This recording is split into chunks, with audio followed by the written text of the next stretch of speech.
আজ আমি তোমাদের সাথে শেয়ার করব নিম বেগুনের রেসিপি। এই গরমে শরীর স্বাস্থ্য ভালো রাখতে কিন্তু নিম বেগুনের রেসিপি প্রত্যেকের খাওয়া ভীষণ জরুরি। তো চলো, নিম বেগুন করার জন্য দেখো আমি নিম পাতা নিয়েছি। আর এই নিম পাতার মধ্যে এখন একদম যে কচি পাতাগুলো মুখের কাছে, একদম ডগার কাছে, তো সেই পাতাগুলোকে আমি একদম নিয়ে নিচ্ছি। শুধু আজকের ডগার পাতাগুলো দিয়েই আমি নিম বেগুন করব। আর এই কচি নিম পাতার নিম বেগুন খেতে কিন্তু খুব সুন্দর হয়। আর এই গরমকালে বিশেষ করে কচি কচি নিম পাতাগুলো যখন বেরায়, তো এখন বাড়ির সব বাড়িতেই নিম বেগুন খেয়ে থাকো।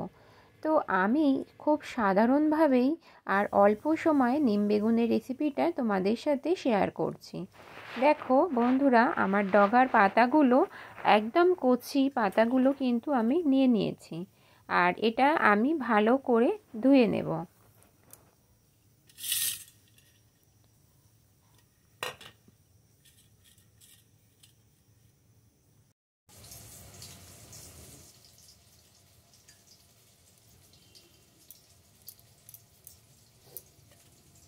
আর এদিকে দেখো আমি একটা লম্বা টাইপের বেগুন এরকম চৌকো চৌকো করে কেটে নিয়েছি, ভালো করে ধুয়েও নিয়েছি। আর এখন আমি গ্যাসটা জ্বালিয়ে কড়াই বসিয়ে নিয়েছি। আর আমি এটা সর্ষের তেলেই করব। নিম বেগুন সাধারণত সর্ষের তেলেই হয়ে থাকে। তো এখন আমি সর্ষের তেল দিয়ে নিচ্ছি। তেলটা ভালো করে গরম হয়ে গেলে আমি এর মধ্যে কেটে রাখা বেগুনগুলো দিয়ে নেব।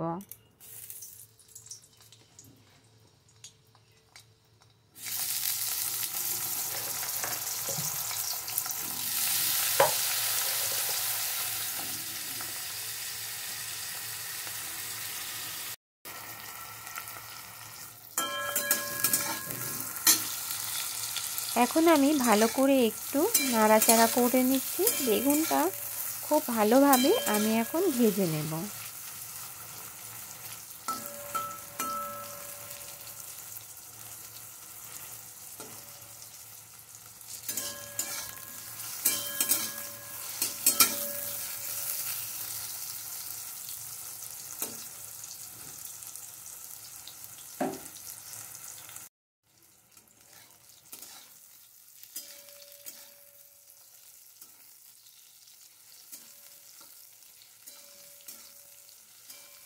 বেগুন অনেকক্ষণ নাড়াচাড়া করে নিয়েছি, প্রায় অনেকটা ভাজা ভাজা হয়ে এসেছে। এখন আমি খুব সামান্য পরিমাণ লবণ আর সামান্য পরিমাণ হলুদের গুঁড়ো দিয়ে একটু ভালো করে নাড়াচাড়া করে নেব।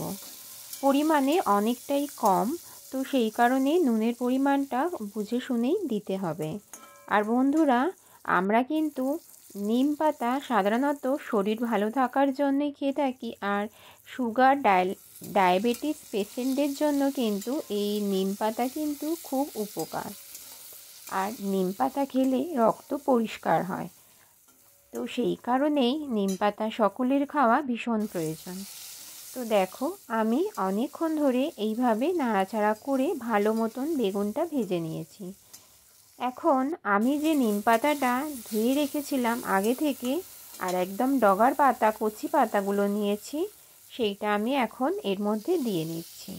একদমই কচি পাতা, দেখো ডগার পাতাগুলোই সব থেকে কচি হয়। এখন নিম সব থেকে কচি হয়, কিন্তু ডগার পাতা একেবারে কচি, যেই কারণে আমি কচি নিম পাতা দিয়েই আজকে নিম বেগুনটা তোমাদের সাথে শেয়ার করছি। আর নিম পাতাটা দিয়ে আমি ভালো করে নাড়াচাড়া করে নিচ্ছি। একদম যতটুকু তেল ছিল ওই তেলের মধ্যেই আমি নাড়াচাড়া করে নিচ্ছি। আর আমি একটু তেল দিইনি। আর তেতোতে কখনোই কোনো রকম ঝাল বা লঙ্কার পরিমাণ, মানে লঙ্কাটা অ্যাভয়েড করাই হয়। তেতোয় কখনো আমরা লঙ্কা ব্যবহার করি না, তো সেই কারণে এখানে কিন্তু আমি কোনো রকমই লঙ্কা দিলাম না। তো দেখো এভাবে কিছুক্ষণ নাড়াচাড়া করে নিয়েছি। আর এখন কিন্তু প্রায় হয়ে এসেছে। তো আরটু এটা নাড়াচাড়া করে আমি এটা নামিয়ে নেব।